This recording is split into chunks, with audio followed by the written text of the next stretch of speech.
성장하지 못하는 것에 대해서는 동의할 수 없다. 교회가 성장하지 못하는 것을 나는 도무지 이해할 수가 없다. 저는 그 100% 동감을 했거든요.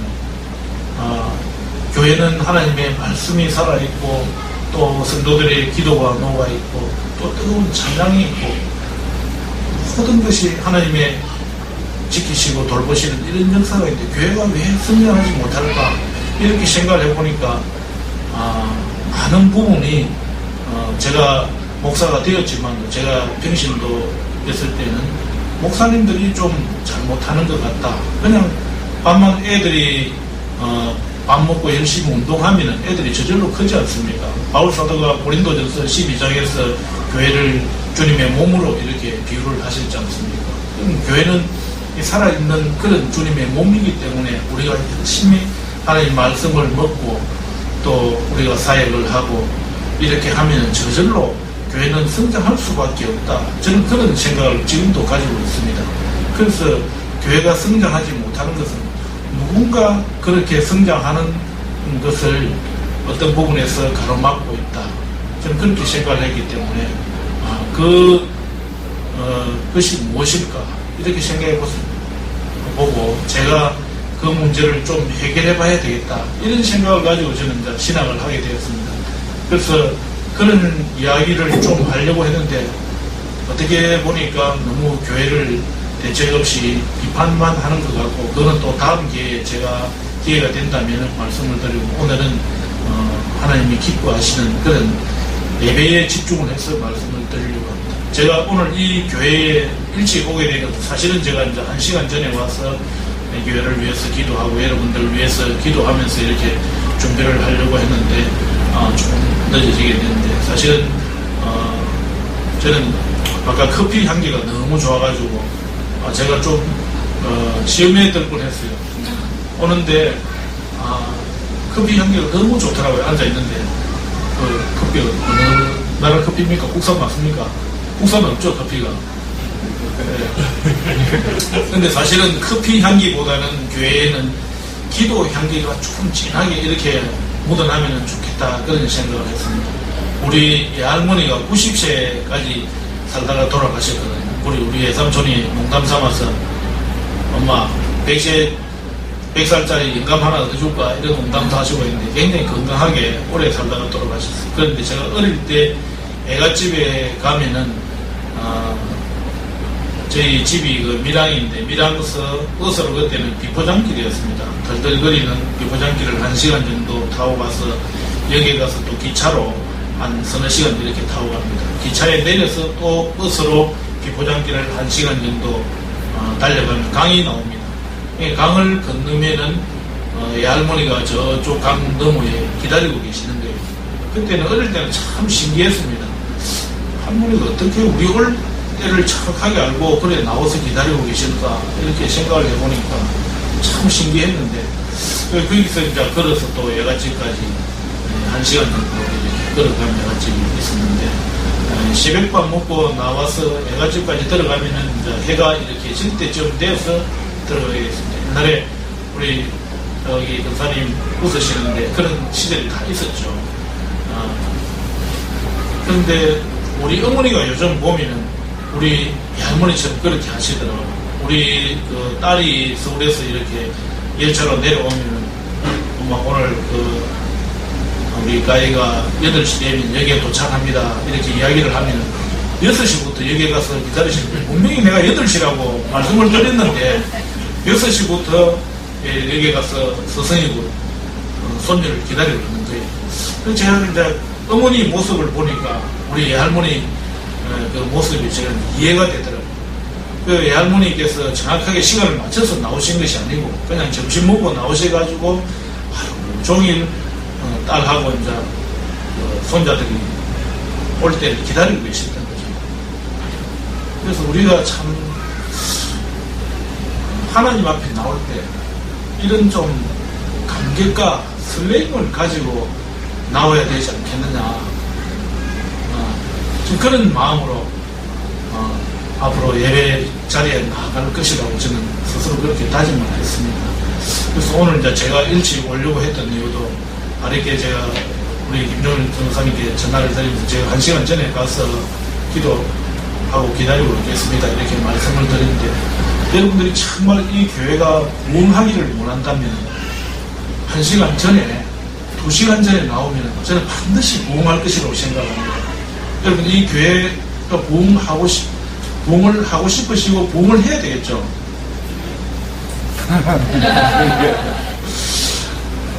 아멘을 좀 크게 해주시고요. 하나님의 몸이기 때문에 교회는 성장을 해야 됩니다. 우리가 성장 제일주의 이런 비판도 있지만도, 그건 어쨌든 우리가 안 믿는 사람들이 우리 주변에는 너무 많고, 교회는 성장을 해야 마땅하다고 저는 그렇게 생각합니다. 누가 뭐라 하든지 이 성민교회는 잘 되어야 하고, 또 부흥을 해야 되고, 이 지역의 제일 좋은 위치에 틀을 잡고 많은 생명을 살리는 그런 교회가 되어야 된다고 저는 반드시 그렇게 되어야 된다고 생각을 합니다. 우리가 대한민국에 경치 좋고 물 좋은 곳에 가보면 다 절이 차지하고 있잖아요. 저는 그 자리를 교회가 다 차지해야 될 날이 와야 된다고 그렇게 생각하는 사람입니다. 그래서 여러분, 이 교회가 정말 부흥하기를 원한다면은 1시간 전에, 2시간 전에 나와서 이 공간이 기도의 향기로 그렇게 차고 또 찬송의 향기로 그렇게 채울 수 있는 그런 마음을 여러분들이 가진다면은 교회가 반드시 부흥할 것이라고 저는 그렇게 생각을 합니다. 그 여러분들 중에 오프라 윈프리가 진행하는 그 토크쇼를 보신 분이 계십니까?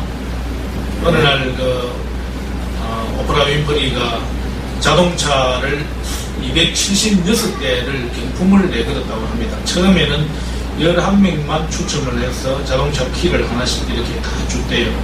주고 나머지 이제 12대가 있다고 말하면서 나머지 한 대는 상자를 하나씩 다 나눠줬습니다. 276명 중에 11명을 제외한 나머지 사람들에게 이렇게 상자를 하나씩 주면서 이 상자 중에 하나에 자동차 키가 하나가 들어있습니다.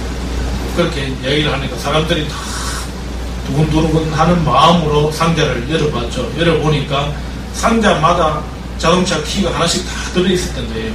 그래서 이제 GM의 협찬을 받아가지고 그런 행사를 진행을 했는데, 그러니까 그 자리에 있던 사람들이 어떻게 됐겠습니까? 자동차가 무려 3천만 원짜리 자동차였으니까 난리가 난 거죠. 토크쇼에 왔던 사람들이 설마 모두에게 자동차 한 대씩 줄 줄로 그 사람들은 생각도 못한 거죠. 그런데 다 왔던 사람들이 자동차 한 대씩을 다 받게 되니까 완전히 뒤집어진 거죠. 우리가 하나님의 예배 자리에 나올 때는 그런 감격을 가지고 나와야 된다는 것이죠. 우리가 하나님 앞에 나오면서 오프라 윈프리의 그런 토크쇼보다도 못한 감격과 감동을 가지고 이 자리에 나와서 근성으로 예배드리고 이렇게 아멘소리도 이렇게 잡고 이렇게 해가지고 되겠는가 그 말이죠. 자동차 한 대에도 그렇게 사람들이 감격을 하는데 하나님께서는 우리에게 영생을 주셨지 않습니까? 영원한 생명을 주셨는데 자동차 한 대보다는 더 감격이 못해가지고는 말이 안 된다는 거죠. 그래서 우리가 하나님 앞에 나아갈 때는 그런 감격과 우리 애할머니가 손자들을 기다리는 그런 설레임과 기대를 가지고 하나님 앞에 나아가야 은혜가 있다는 것이죠. 그래서 저는 1시간 전에 나와서 그런 은혜를 사모하고 나오고 싶었던 거죠. 사실은 제가 오늘 6시부터 이 설교 원고를 제가 또 훑어보면서 오늘 여러분들을 만나기 위해서 저는 그렇게 설레는 마음으로 준비를 하고 왔던만은 참 제게 큰 은혜가 있었어요. 아까 우리 찬양 인도자가 첫 곡을 부르는데 눈물이 나가지고 제가 혼났어요. 그래서 이런 그 준비하는 사람에게 우리가 영과 진리로 예배를 드릴 수 있도록 하나님께서 우리의 마음을 열어주신답니다. 오늘 우리가 본문에 보면은 이 사마리아 여인은 어떤 장소에서 예배를 드리면은 하나님의 은혜가 임한다 그렇게 생각했던 것 같아요. 그런데 예수님의 대답은 그것이 아니었죠. 장소가 중요한 것이 아니라 어떻게 우리가 하나님께 예배를 드리느냐에 따라서 하나님을 만날 수 있다는 것이죠. 여러분 대구에도 크고 시설 좋은 교회 많지 않습니까? 근데 여러분 이 자리에 나 왔다고 해서 여러분 여기에 하나님의 은혜가 없겠습니까? 여러분들이 어떤 마음으로 여기 와서 앉아서 하나님께 예배를 드리느냐에 따라서 하나님의 은혜가 저는 이 자리에 임한다고 생각을 합니다. 어떤 마음이 그래서 중요한 것입니다. 여의도 순복음교회에 앉아있다고 또 대구의 큰 교회에 앉아있다고 해서 하나님께서 은혜를 주시는 것이 아니라 간절히 하나님의 은혜를 사모하고 준비하는 자세로 나와서 하나님께 예배를 드릴 때 하나님께서 은혜를 주신다는 거죠. 우리가 성경에 보면은 예배를 잘 드려가지고 성공하는 사람들이 많습니다. 대표적인 케이스로 다윗은 3,000번제를 드렸다는 거 여러분 알고 계십니까? 우리가 솔로몬의 1,000번제는 알고 있지만 또 제가 솔로몬에 관해서 자료를 찾다 보니까 다윗은 3,000번제를 드렸더라고요. 그리고 또 그 아브라함의 예배를 우리가 이야기할 수 있죠. 자기의 독자 이삭을 하나님께 제물로 드리기 위해서 모리아산으로 갔지 않습니까? 그러니까 예배는 우리의 가장 소중한 것. 어떻게 보면은 이삭은 아브라함에게 있어서 자기의 전부고 생명과도 같은 존재였죠. 그런 마음으로 하나님께 예배를 드릴 때 아브라함은 모든 민족의 믿음의 조상이 되지 않겠습니까? 더 드라마틱한 예배는 저는 예수님의 예배라고 생각합니다. 예수님은 자신의 생명을 우리의 죄를 대신하기 위해서 하나님께 드렸더니 자기의 전 생명을 하나님께 드렸더니 예수님은 지금까지 온 인류의 구세주가 되고 영원히 없어지지 아니할 존귀한 이름 예수님으로 우리가 부르고 있는 것이죠. 그래서 우리가 하나님 앞에 예배를 드린다는 것은 나의 모든 것을 다 드린다는 저는 그런 의미로 우리가 예배를 드려야 된다고 생각합니다. 얼마 전에 여러분들 보셨는지 모르겠지만 올인이라는 그런 드라마가 있었죠.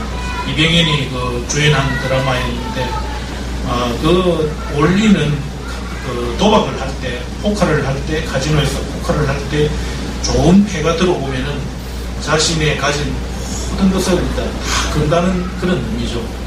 근데 예수님은 정말 우리의 인생을 모두 다 걸어야 될 만큼 그런 가치가 있는 분 아니겠습니까?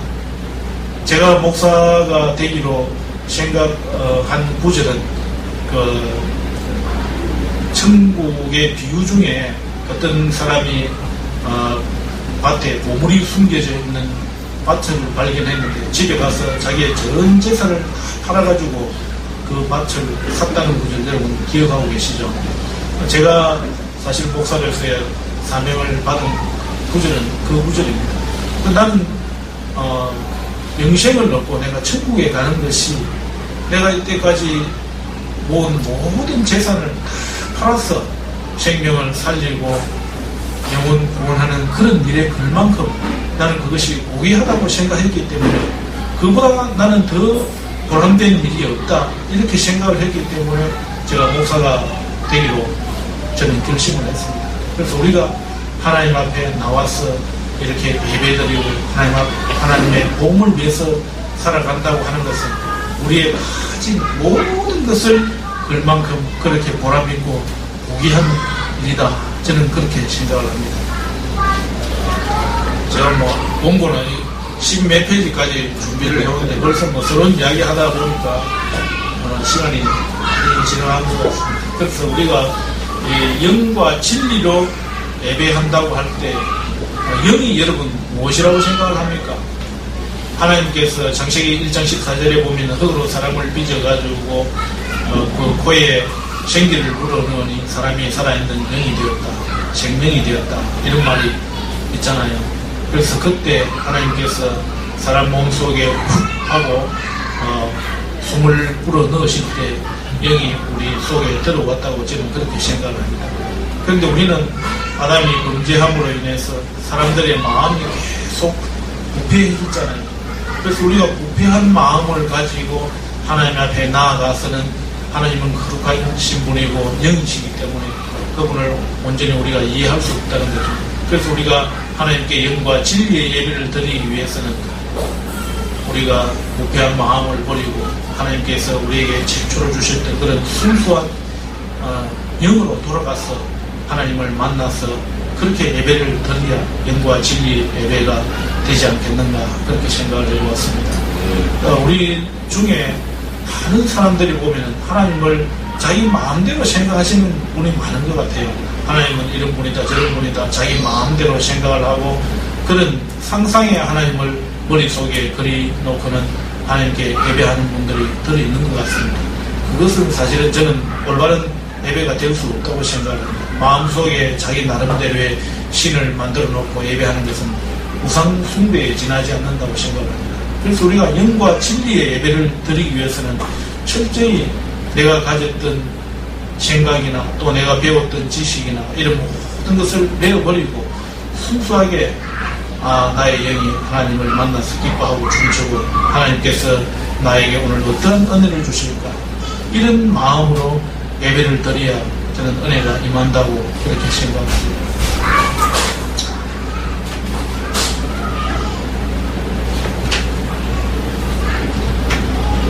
하나님은 진리의 영이죠. 그러니까 우리가 진리를 알기 위해서는 하나님을 바르게 이해를 해야 된다는 것이죠.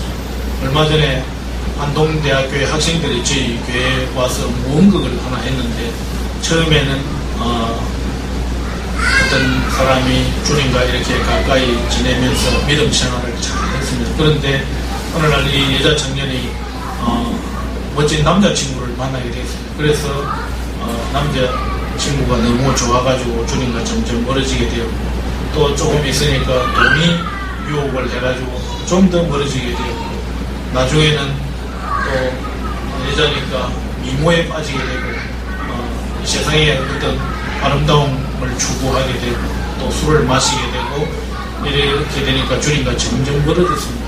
그런데 마지막에 주님께서 다시 이 아가씨를 시키는 그런 줄거리였습니다. 근데 그 줄거리를 제가 이제 보면서 좀 생각을 해보니까 사람이 이 세상에 어떤 돈이나 또 미모나 다른 어떤 것에 자기를 만족시켜줄 무엇이 있는 줄 알고 찾고 또 찾았지만 결국은 주님밖에 없다. 주님만이 내 인생의 해답이다. 결국 우리가 모든 인생의 공허함이나 영적인 갈급함이나 이런 문제를 해결하기 위해서는 주님께로 갈 수밖에 없다. 그래서 예수님께서 말씀하시기를 나는 길이요 진리요 생명이다. 그 영어 성경에 보면 이것을 I am the way and the truth and the life 이렇게 되어 있고, 이 the라는 것은 제가 옛날에 영어를 배울 때 유일한 것에 더를 붙인다, 정관사 더를 붙인다 이렇게 배운 기억이 납니다. 그래서 예수님 외에는 다른 길이 있을 수 없고 예수님 외에는 다른 진리가 있을 수 없다는 거죠. 오직 예수님만이 우리에게 영생을 주실 수 있는 그런 유일한 분이시라는 거죠. 그래서 우리가 많은 사람들이 어떤 다른 곳에 자기의 인생을 만족시켜줄 만한 그런 것이 있는가 이렇게 찾아보지만 예수님 외에는 다 공허하고 나중에는 자기의 인생을 망칠 수밖에 없는 그런 것이라는 거죠. 그래서 우리가 정말 인생의 해답을 얻고 싶고 자기의 고인 문제를 풀기를 원한다면 예수님께로 나아갈 수밖에 없다는 거죠. 하나님께서 사람을 창조하실 때는 우리를 하나님을 예배하기 위해서 그렇게 창조하셨지 않겠습니까? 그래서 우리는 하나님을 진정으로 예배할 때 우리가 참 행복을 느끼고 또 우리의 모든 문제도 하나님께 바른 예배를 드릴 때 그런 문제가 해결될 수 있다고 저는 그렇게 생각합니다. 그래서 우리가 오늘 읽은 말씀에 보면은 우리가 하나님께 어떠한 모습으로 예배드릴 것인가 이것이 저는 중요하다고 생각합니다.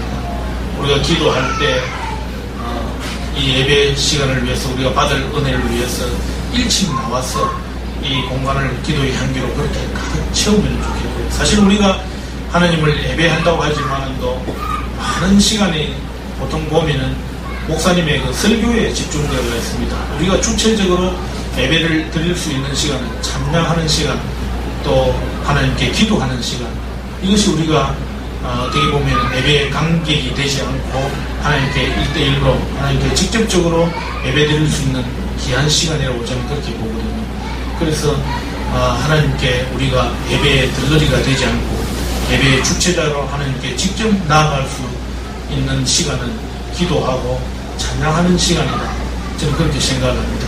그래서 우리가 요즘 보면은 우리 학생들은 찬양을 하라고 해도 거의 입을 안 엽니다. 중학교 1학년 정도 되면은 초등학교까지는 찬양을 잘 하는데 중학교만 들어오면은 애들이 입을 안 열어요. 그러면은 예배 앞에서 인도하는 학생들만 찬양을 준비하고 토요일날 와서 뭐 2시간, 3시간 이렇게 찬양을 준비해서 9시 예배에 나와서 학생들하고 함께 찬양을 하는데도 학생들은 전혀 반응을 안 보입니다. 가만히 입을 안 열고 앉아있어요. 이렇게 해서는 이게 하나님께 드리는 예배가 될 수 없겠다. 참 저는 굉장히 고민을 가지고 있습니다. 어떻게 하면은 우리 아이들 예배 그 입을 열 수 있을까 고민을 하고 있는데, 사실 어른들 예배를 가봐도 그냥 입만 답싹답싹 움직이는 분들도 많고, 또 어떤 분들은 속으로 따라하는지 찬양을 안 하는 분들이 많거든요.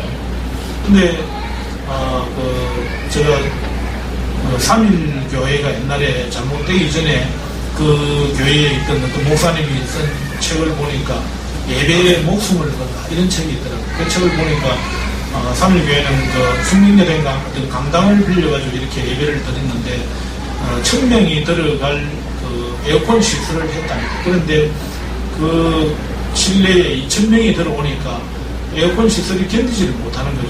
그러니까 실내 온도가 35도까지 올라가야 되거든요. 그런데도 그분들은 이 옷이 땀에 흠뻑 젖을 정도로 그냥 찬양을 하는 것이 아니라 춤추고 율동하면서 이렇게 찬양을 한다는 거죠.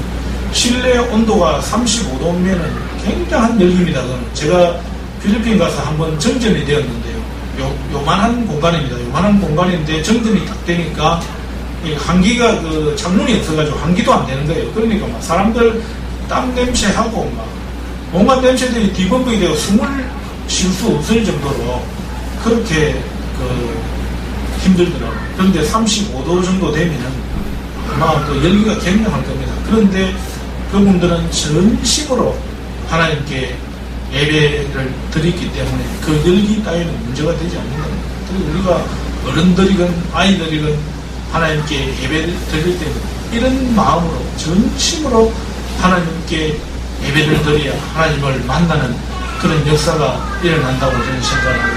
그래서 여러분, 오늘 우리 그 찬양 인도자 보니까 참 그 영감 있는 찬양만 참 진하게 이렇게 엮어서 찬양 인도를 참 잘 하시던데, 여러분들 찬양을 부를 때는 뭐 이왕하는 거 옷에 몸에 땀이 나가지고 옷이 젖을 정도로 그렇게 한번 해보시고, 또 기도를 드릴 때도 좀 일찍 나와서 기도를 하나님을 만나는 마음으로 그렇게 드리면은 이 교회가 좀 더 빨리 성장하고 부흥이 될 줄로 저는 그렇게 생각합니다.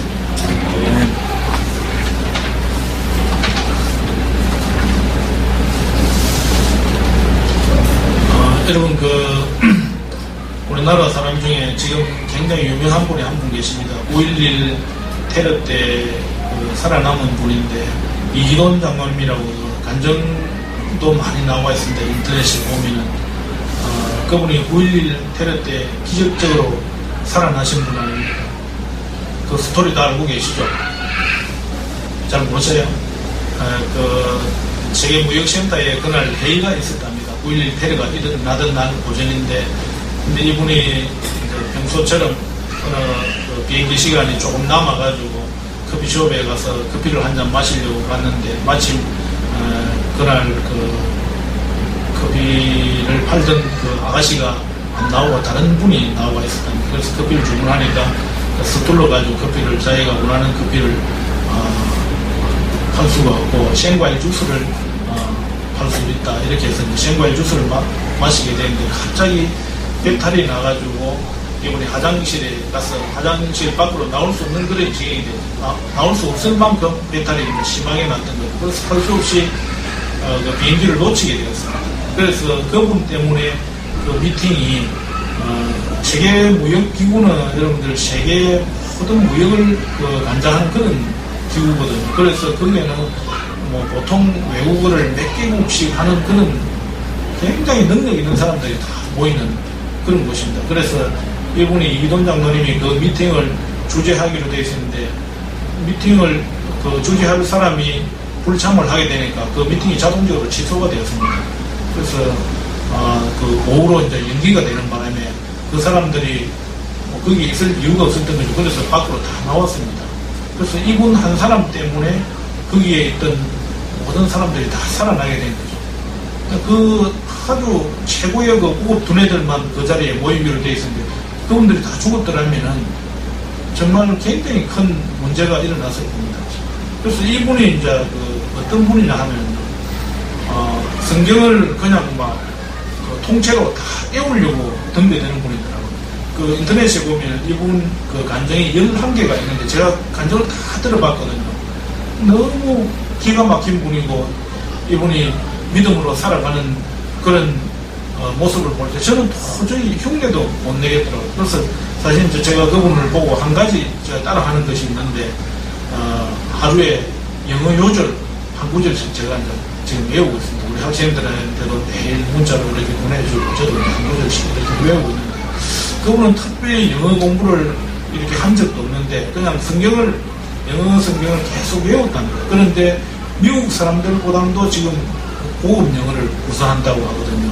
그 세계무역기구 수석부총재가 되려고 하면 이분이 5개 외국어를 한답니다. 5개 외국어를 하는데 목사님 설교를 들으면서 이분이 이제 외국어를 안 까먹기 위해서 계속 자기 혼자 동시 통역을 한답니다. 5개 국어로 설교를 듣는 중에 5개 국어로 계속 이렇게 동시 통역을 하면서 더 기가 막히는 거는 그 5개 외국어로 성경을 다 한번 외워보겠다. 이런 마음을 가지고 계시는 거예요. 그래서 우리는 기가 질려서 하루에 한 개 참 외우기도 힘든데 5개 국어로 성경을 통째로 내가 한번 외워보겠다. 이런 그건 얼마나 대단한 분인 줄 아시겠죠. 이분이 이제 예배에 사실은 굉장히 집중하는 분인데 세계무역기구의 수석부총재 되니까 출장 갈 일이 많지 않겠습니까? 그런데 유럽을 출장을 가면은 주말이 되어서 못 돌아오게 되면 토요일날 반드시 비행기 티켓을 끊어서 자기 교회로 돌아온답니다. 자기 교인들과 함께 예배드리고 싶어서. 그리고 나서는 다시 이제 주일 지내고 월요일날 다시 그 출장 갔던 지역으로 돌아간다고 합니다. 그러니까 이분이 얼마나 예배 자리를 사모하고 자기 교인들과 함께 예배 드리는 것을 그렇게 목숨처럼 소중하게 생각하는지 여러분 짐작이 되죠. 그러니까 여러분 하나님께서 저는 이분을 그 죽음의 기로에서 하나님께서 건져주셨다고 저는 생각합니다. 이분 혼자만 산 것이 아니라 믿음으로 살려고 하는 그런 사람들 한 사람 때문에 주위에 있는 사람들도 같이 살았다는 거죠. 그 주위에 있는 사람들만 살겠습니까? 저한테도 그 영향력이 온 거 아니겠습니까? 그래서 저는 설교를 할 기회가 있으면 이분 이야기를 자주 합니다. 우리 학생들에게도 이야기를 하고 이분을 좀 담자. 우리가 하루에 한 구절씩 좀 요술 좀 배우자. 우리 학생들에게 이렇게 끊임없이 이야기합니다. 요한복음 53절을 보면은 누구든지 예수님의 살과 피를 먹고 마시지 않으면 우리 속에 생명이 없다고 하셨거든요. 그래서 우리가 예수님의 살과 피는 뭐겠습니까? 요한복음 1장 1절에 보면은 태초에 말씀이 계시니라 말씀이 하나님과 함께 계시니 그 말씀은 곧 하나님이시라. 헬라 성경에 보면 말씀은 로고스라고 그렇게 표현을 하고 있는데 예수님이 처음에 말씀이라는 거죠. 그래서 우리가 예수님의 살과 피를 먹는다는 것은 이 말씀을 먹는다는 것입니다. 그래서 그 말씀을 우리가 먹으면은 말씀이 우리 몸속에 살아서 우리를 바르게 행동하게 만들고 바른 길을 가게 하시고 이렇게 하나님의 자녀로 바른 길을 가게 그렇게 하신다는 거죠. 우리가 오늘 만찬을 하겠지만 또 이것도 우리가 주님의 몸이고 살이다 이렇게 생각을 하고 먹고 마시면 우리 몸속에서 그렇게 주님이 살아서 우리를 변화시킬 주실 것이다. 이런 믿음으로 우리가 하는 거 아니겠습니까? 그래서 우리가 예배의 자리에 나아갈 때는 이런 믿음의 사람들처럼 우리가 큰 마음과 정성을 다해서 하나님께 나아간다. 그냥 우리가 대충 이렇게 예배 드려서는 절대 우리가 은혜를 받을 수가 없고 우리 교회가 부흥할 수가 없습니다. 그래서 하나님께 나아오는 이 자리는 우리의 모든 것을 걸고 하나님께 나아올 때 우리에게 하나님의 은혜가 임한다고 저는 그렇게 생각합니다. 마지막으로 한 분을 더 소개하고 마칠까 합니다. 미국의 백화점 왕이라고 불리는 존 워너 메이크라는 분이 있었는데 이분도 유명하게 되니까 대통령이 재신부 장관 좀 해달라고 이렇게 초청을 했다. 근데 나는 주일학교 교사직이 너무 중요하기 때문에 나는 재신부 장관 할 수 없습니다. 이렇게 거절을 했다. 그래서 대통령이 내가 어떻게 하든지 그 교사직은 할 수 있도록 내가 보장을 해주겠다. 이렇게 이제 약속을 받고 재신부 장관직을 수락을 했는데 이분이 그 주일학교 교사직을 수행하기 위해서 주말이면 자기 고향 교회로 비행기를 타고 갔다는 게 알겠습니다. 그래서 어느 날 기자가 존 워너에게 물었답니다. 아니 그래 재신부 장관이 주일학교 교사보다도 못한 자리입니까?